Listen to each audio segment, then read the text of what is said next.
sahabat data, Dalam video kali ini, kita akan membahas mengenai pemutakhiran. rangkaian pendataan ST 2023 diawali dengan adanya kegiatan pemutakhiran dengan tujuan untuk memutakhirkan frame dan identifikasi usaha pertanian baik di rumah tangga, usaha berbadan hukum, maupun di usaha pertanian lainnya. Tahap pertama adalah memutakhirkan frame rumah tangga. Untuk UTP terdapat dua metode pemutakhiran, yaitu door to door untuk SLS atau non-SLS atau sub-SLS konsentrasi, dan snowball untuk SLS atau non-SLS, sub-SLS non-konsentrasi. Dalam metode door to door, petugas melakukan kunjungan ke satu persatu bangunan tempat tinggal menggunakan prelis seluruh keluarga sesuai cakupan batas SLS atau non-SLS atau sub-SLS.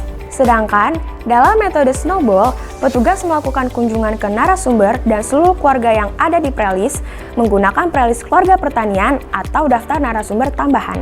Tahukah sahabat data, jika suatu keluarga memiliki lebih dari satu pengelolaan makan, minum, dan kebutuhan sehari-hari, maka terdapat lebih dari satu rumah tangga di keluarga tersebut.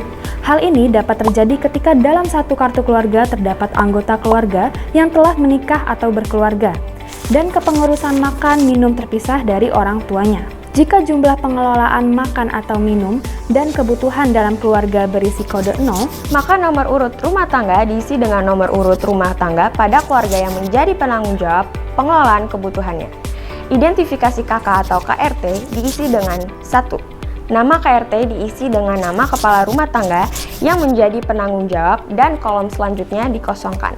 Untuk UPB, terdapat dua metode pemutakhiran, yaitu pengisian mandiri oleh perusahaan melalui email blast dan melakukan wawancara langsung oleh petugas bagi UPB yang tidak merespon email blast atau tidak bersedia melakukan pengisian kuesioner mandiri. Untuk UTL, pemutakhiran dilakukan dengan bantuan nama UTL yang tertera pada prelis atau informasi dari narasumber melalui wawancara langsung oleh petugas. Tahap selanjutnya adalah melakukan identifikasi usaha pertanian.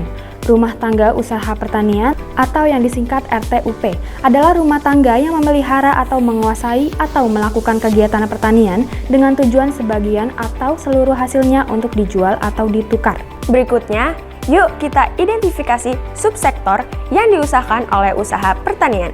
Usaha tanaman pangan adalah kegiatan pertanian yang menghasilkan produk tanaman pangan, yaitu padi dan palawija, dan bukan sebagai buruh tani atau pekerja keluarga selama setahun yang lalu, termasuk usaha pembibitan.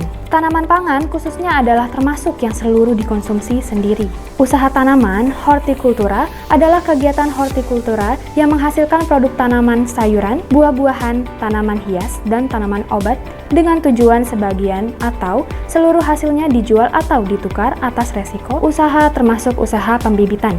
Usaha perdagangan hortikultura tidak dikategorikan sebagai usaha tanaman hortikultura.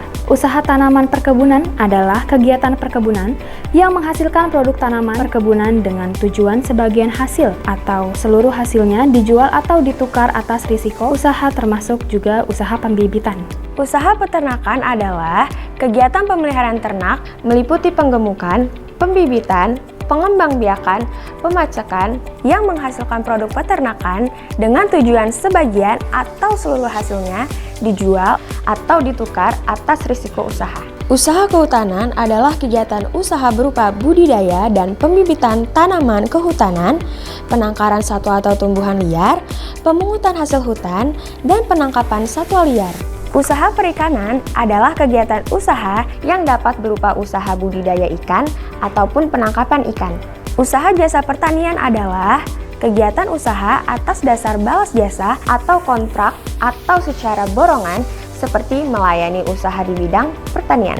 Perusahaan yang berbadan hukum atau usaha yang izinnya bukan di bidang pertanian, tetapi melakukan usaha pembibitan atau budidaya pertanian, maka dikategorikan sebagai usaha pertanian lainnya atau UTL. Setiap UPB atau UTL harus diidentifikasi kondisinya saat dikunjungi, apakah masih aktif, tutup sementara, atau tidak ada kegiatan, belum beroperasi atau berproduksi, tidak bersedia diwawancarai, alih usaha non-pertanian, tutup atau tidak beroperasi lagi, tidak ditemukan, baru atau tercatat ganda. Jika UPB atau UTL mengusahakan minimal satu subsektor pertanian, sahabat data harus mengisikan kontak personnya berupa nama, email, dan nomor handphone. Nah, setelah menonton video ini, pastinya sahabat data mendapatkan informasi penting nih seputar pemutakhiran. Sampai jumpa di video berikutnya ya. Sensus Pertanian 2023 mencatat pertanian Indonesia untuk kedaulatan pangan dan kesejahteraan petani.